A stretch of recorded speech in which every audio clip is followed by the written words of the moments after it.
তোমাকে তো এইখানে শুয়ে দিয়ে গেছিলাম, তুমি ওখানে কি করে গেলে?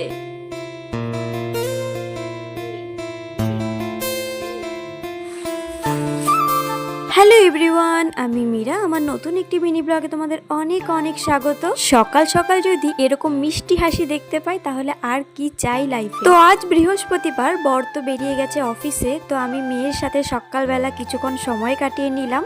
আর আজ ওয়েদারটা ভীষণই ভালো, সকাল থেকে প্রচন্ড পরিমাণে বৃষ্টি, মেঘলা ওয়েদার। তো মেয়েকে একটু একা রেখে আমি ব্রাশ করতে এসেছিলাম, গিয়ে দেখি মেয়ে কোথায় চলে গেছে। আবার বকছিলাম বলে আমার দিকে ঘুরে ঘুরে তাকাচ্ছিল, তাই ভাবলাম ওর সাথে আরেকটু মিষ্টি সময় আমি কাটিয়ে নিই। তো ব্রাশ করে সামান্য অল্প জল খেয়েছি, খেয়েই কিন্তু লেগে পড়েছি কাজে। তো মেয়েকে মামুনি একটু নিয়ে গেছে, তো এই সুযোগে আমি পুরো বিছানাটা সেট করে নেব। ভেবেছিলাম আজ বেডশিটটা চেঞ্জ করব, কিন্তু আকাশের যা পরিস্থিতি, ধুলে তো শুকোবেও না, তাই কিন্তু আজকে আর আমি চেঞ্জ করব না, আমি নেক্সট ডেতে চেঞ্জ করব। এই 2-3 দিন যাবত ধোয়া জামা কাপড়গুলো জমে রয়েছে, সেগুলো আর আমার গোছানো হচ্ছে না বা আমি সময়ও পাচ্ছি না, তাই কিন্তু বিছানা গোছানোর সাথে সাথে পুরো ঘরটাকে সুন্দর করে গুছিয়ে নিয়েছি।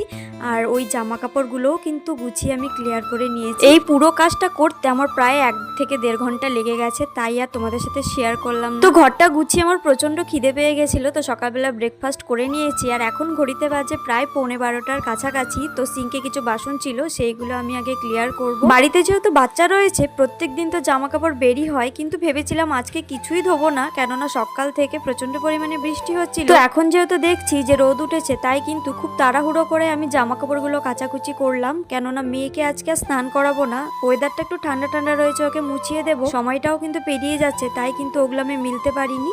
আমি ধুয়ে রেখে দেবো, মামুনি ওগুলো মেলে দেবে। এখন এমন হয় যে মেয়েকে যখন ডাইপার ফ্রি রাখি, তখন কিন্তু ও যাত্রার কোলে ইউরিন করে দেয়, আর আমরা সঙ্গে সঙ্গে ড্রেস চেঞ্জ করি বলে আমাদের এমনিতেই অনেক জামা কাপড় জমে যায়। তো এদিকে মেয়েকে স্পঞ্জ করিয়ে হালকা করে ব্রেস্ট ফিট করিয়ে ঘুম পাড়িয়ে দিয়েছি, কেননা এটা ওর ঘুমের টাইম। তো এইদিকে মেয়ে তো ঘুমিয়ে পড়েছে, আমি এইদিকে স্নান টান করে চলে এসেছি। বাবা অলরেডি খেতে বসে পড়েছে, তো মামুনি আমাকে খেতে দিয়ে দিল। তো লাঞ্চের পর আমার কিন্তু আর কোনো কিছু করতে ভালো লাগে না সেরকম, তো মেয়েকে নিয়ে এখন একটু আমি সময় কাটাবো। তো ভিডিওটি এই পর্যন্তই। ভালো লাগলে লাইক, কমেন্ট, শেয়ার আর সাবস্ক্রাইব করে দিও। টাটা।